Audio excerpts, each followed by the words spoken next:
Assalamualaikum warahmatullahi wabarakatuh. Salam budaya.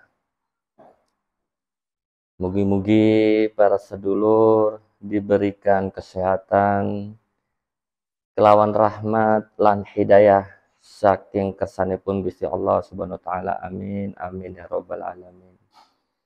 Sedulur, malam ini saya berada di Kampung Kebon Benteng Barat di Kelurahan Kesenden, di belakang Pasar Keramat, tepatnya di Jalan Siliwangi di tengah-tengah kota.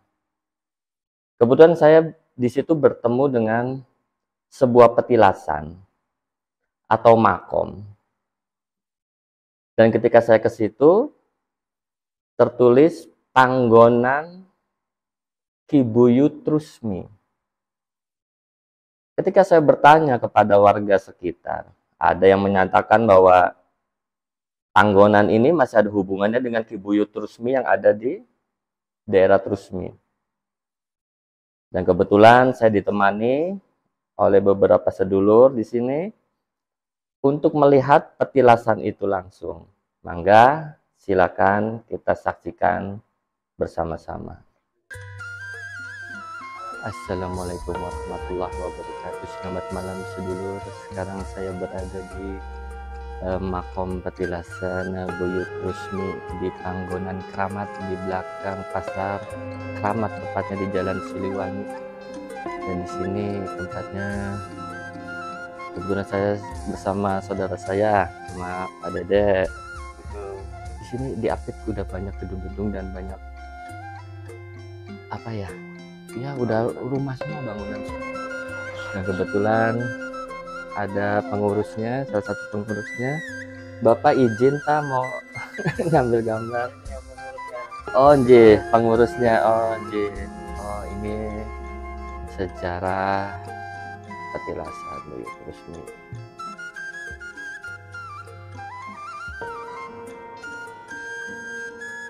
Masih wonten kabeh, Pak?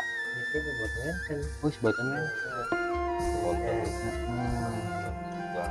Ikhlanan. Iya. Ketiga Nggih. Ayo Bapak sinten namanya Pak? Asmana? Pak Heri. Oh, Pak Heri izin Pak mau ngambil gambar. Nggih. Nggih boten napa-napa Pak. Nggih. Nggih.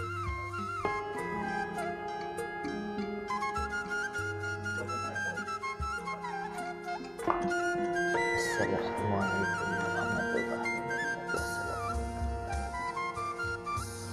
Nah ini para sedulur, tempat dulunya katanya menurut sejarah yang ada di depan itu adalah tempat mengucapkannya dua kalimat syahadat. Tempat mengucapkannya, beliau mengucapkan dua kalimat syahadat di sini.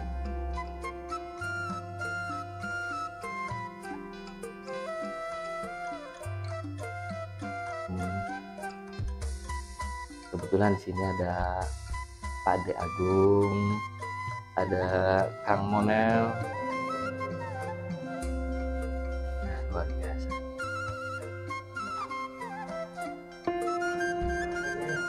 Nggih.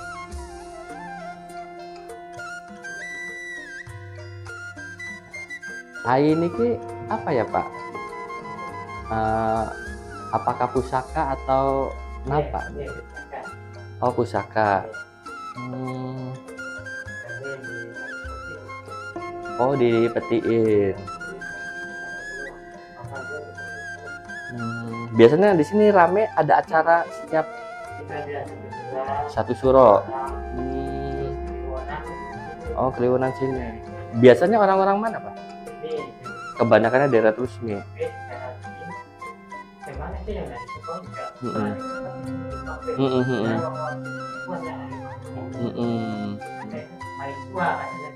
Tapi ini sama aja dengan yang di Trusmi bukan sih Pak? Oh orangnya sama. Sama berarti ini Buyut Trusmi yang di sana juga.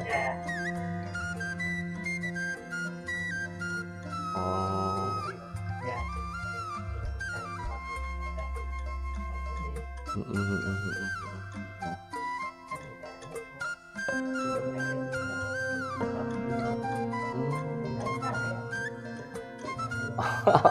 Oh enggak, iya iya iya. Jin, jin. Oke, oke para sedulur, inilah petilasannya seperti ini. Konon katanya di sini adalah peti dan pusaka di dalamnya. Cuma nanti coba kita bedah lagi lebih dalam ketika kita keluar dari sini. Insya Allah nanti kita lebih ke dalam lagi kita untuk bedah. Gitu aja para sedulur. Kurang apa iki bisa muat pirang uang sih Pak? Oh, Hamen Jaba ya. Wis mancing cagar budaya bu tetap. Maksudnya cagar budaya nih pemerintah. Kasih durung apa ya? Nah. Oh gitu. Oh gitu. Ya ini imbauan juga untuk dinas terkait, untuk pemerintah Kota Cirebon dan juga untuk keraton dan terutama dinas dari cagar budaya bahwa untuk diperhatikan bahwa ini juga salah satu sejarah atau situs yang memang harus kita jaga dan lestarikan ya Pak ya. Iya, iya. Ini kode apa Pak? Kode tahun. Oh. 5857. Jin, jin. Mungkin tahun ya Pak ya. Jin, jin. Jih, matur kesuwun ya Pak ya. Gitu aja sedulur. Ya, assalamualaikum warahmatullahi wabarakatuh. Baik para sedulur, sudah kita saksikan bareng-bareng tadi petilasan Panggonan Ki Buyut Rusmi. Dan kebetulan sudah ada saudara-saudara saya di sini. Ada Pak Ade Agung. Assalamualaikum Pak Ade. Ada Pak Dede, Kang Dede. Assalamualaikum. Kang Monel, oh lagi bikin kopi. Assalamualaikum. Jadi gini, Pak Ade kan mungkin yang lebih lama di sini. Itu dulunya gedungnya itu apakah seperti itu bentuknya atau berbeda dengan yang sekarang? Untuk saat ini gedung itu sudah mengalami renovasi. Renovasi. Ya.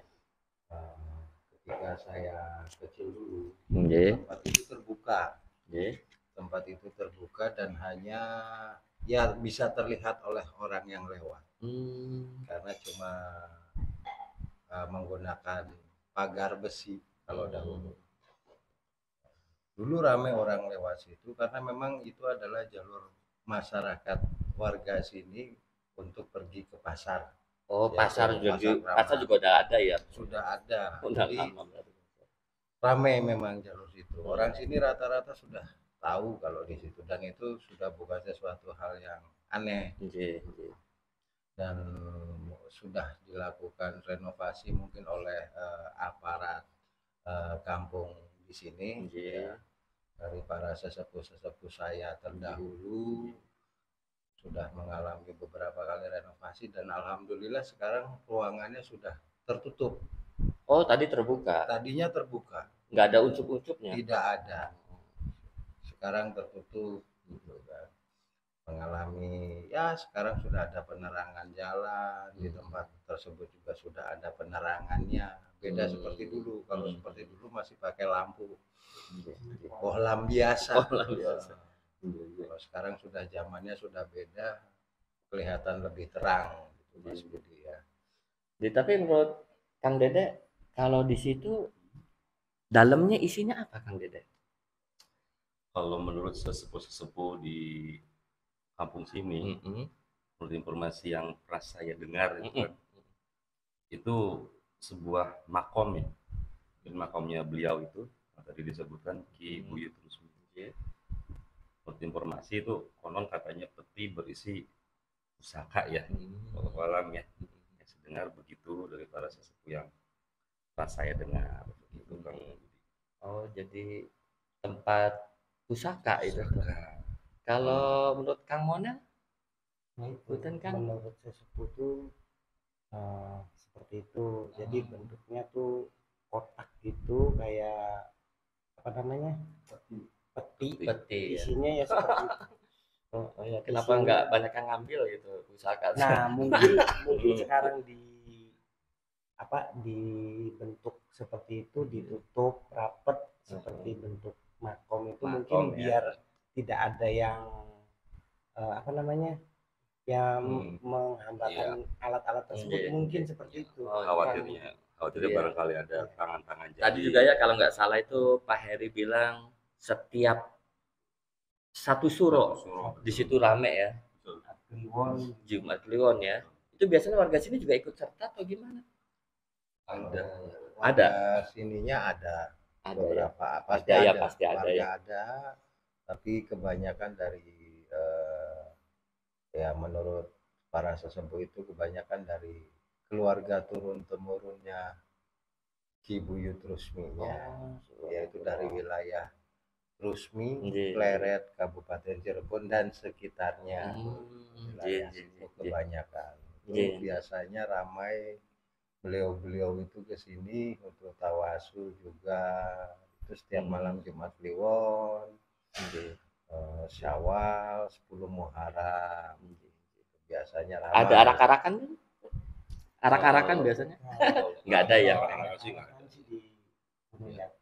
Gunung Jati ya, biasanya Resminya. pesisir pantai juga ya itu ya. Resminya di desa Resminya sendiri ada. Resminya nih. Mungkin Tapi ini sama nggak dengan resmi yang di Pleret itu? Kalau menurut sesepuh di sini itu sama. Cuma Mm-mm. kalau di sini itu kan makomnya, Makom. bukan makamnya, tapi makomnya. Makom ya. Kalau Petilasan ya. petilasannya, ya. Yaitu yang tadi dijelaskan oleh Kang Dede bahwa di sini adalah makom. Pusaka-pusakanya beliau yang disimpan di sini, tempat pertapaannya beliau di sini, itu Mas Budi. Oh, anjing. Ya mungkin dari perwakilan dari warga nih ya, para sedulur ini perwakilan dari warga Kebon Benteng nih ya. Kira-kira harapan untuk dari pemerintah, terutama dinas cagar budaya atau dinas-dinas terkait mengenai makom ini, yang notabene di belakang pasar yang ramai. Dan tadi kita saksikan bersama itu dikelilingi oleh mungkin ada pabrik di situ, ada toko-toko, rumah gitu, rumah-rumah pribadi. Takutnya kalau memang tidak dijaga dan dilestarikan itu pasti kan akan pudar atau hilang takutnya. Nah, kira-kira pesannya apa gitu tuh buat dinas-dinas terkait dari pemerintah Kota Cirebon atau keraton atau yang memang terkait di bidangnya?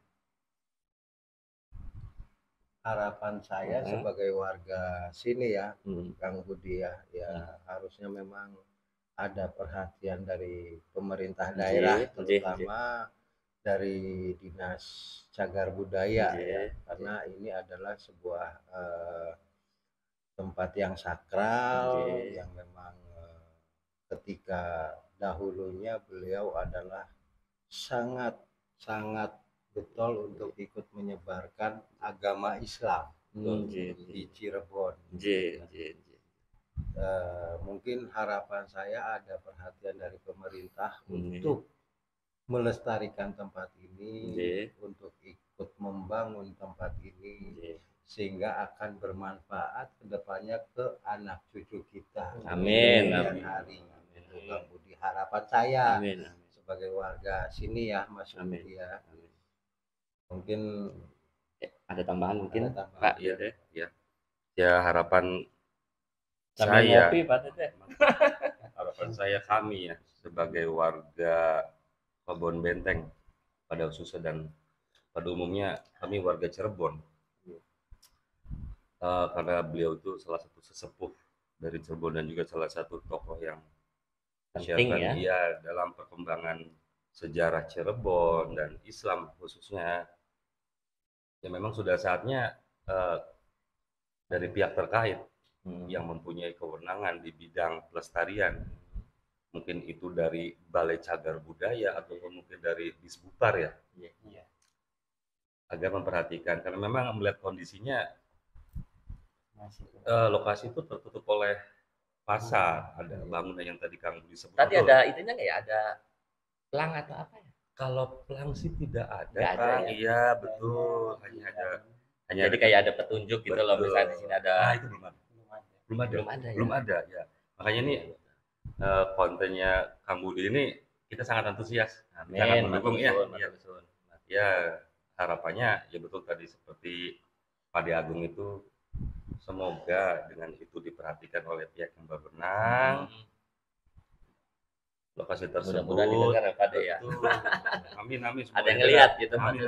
Semoga lokasi tersebut nanti anak cucu Cirebon, anak cucu kami tidak lupa bahwa di lokasi sini di Kebun Benteng ada sebuah situs monumen beliau yang mempunyai pengaruh dan juga mempunyai peran terhadap perjalanan kota Cirebon, terutama khususnya perkembangan Islam. Ya, begitu sekian Kang Budi.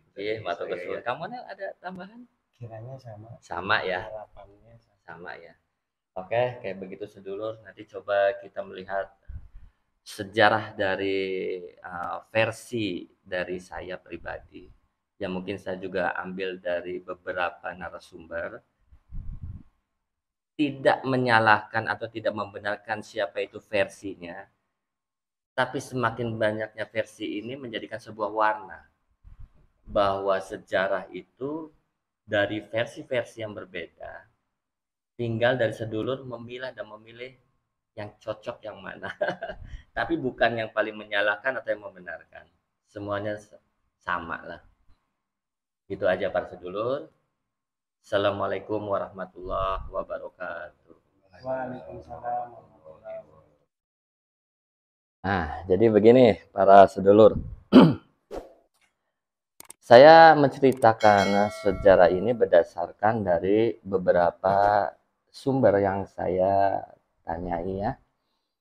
Jadi adapun kebenarannya kita tidak membenarkan apa versi saya ataupun dari versi yang lainnya, itu kita sama-sama ini hanya sekedar untuk mengupas sejarah dari versi-versi yang berbeda.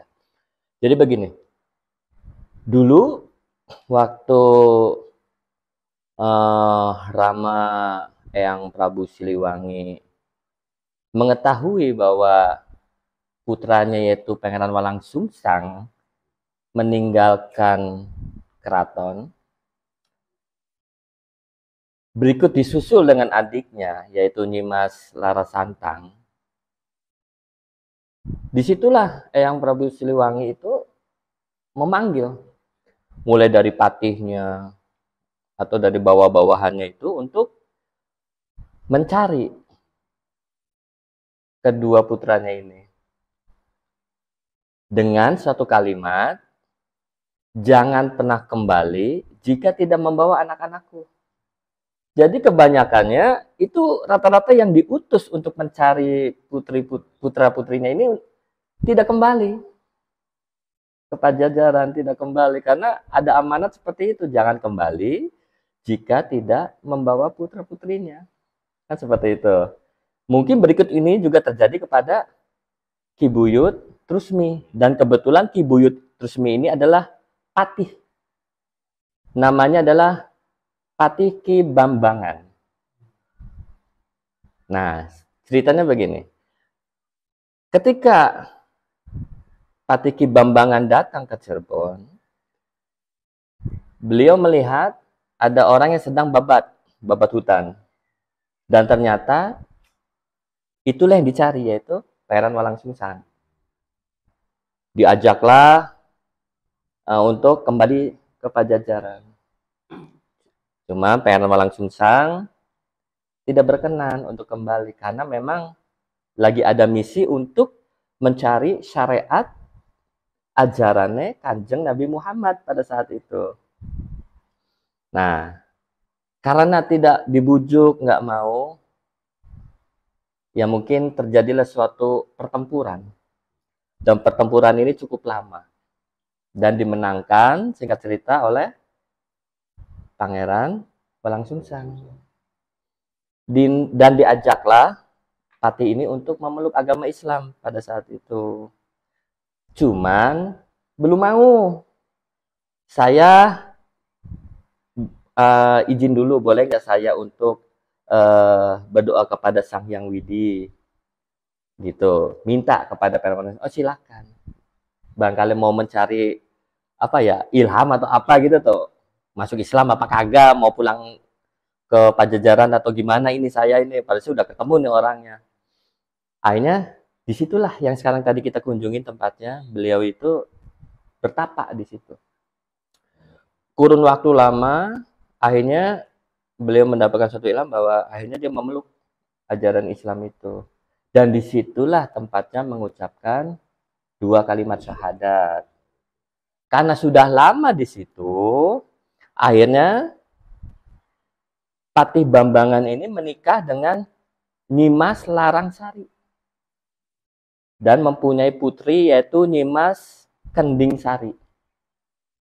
Nah, Nyimas Kendingsari ini konon katanya, walau alam ya, itu dinikahkan oleh Sunan Gunung Jati dan mempunyai 2 orang putra, yaitu Pangeran Sindang Garuda dan juga Pangeran Mangkurat Rusmi.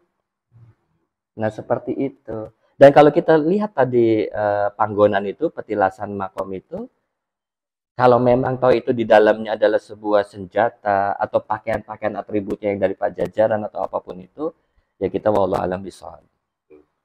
Tapi ini hanyalah sekedar untuk sejarah, biar anak putu kita bisa mencari ketika ada sesuatu hal yang menyangkut tentang para tokoh-tokoh yang ada di kota Cirebon terutama yang ada di kota Cirebon ini.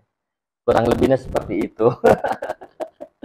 Wallahualam, ini juga mudah-mudahan ada barokah buat sedulur-sedulur yang di manapun berada, dan juga mungkin buat kami pribadi di sini sebagai warga kota Cirebon, bahwa sejatinya bahwa sebuah tempat di kota Cirebon itu setiap langkah itu memiliki suatu sejarah. Setiap daerah, setiap tempat, setiap RT aja itu banyak makomnya. Nah, makanya tugas kita yang muda-muda ini ya untuk apa ya, agar sejarah itu tidak punah, gitu saja. Begitu saja para sedulur yang ada di manapun berada. Mohon ampura jika kami di sini ada salah kata.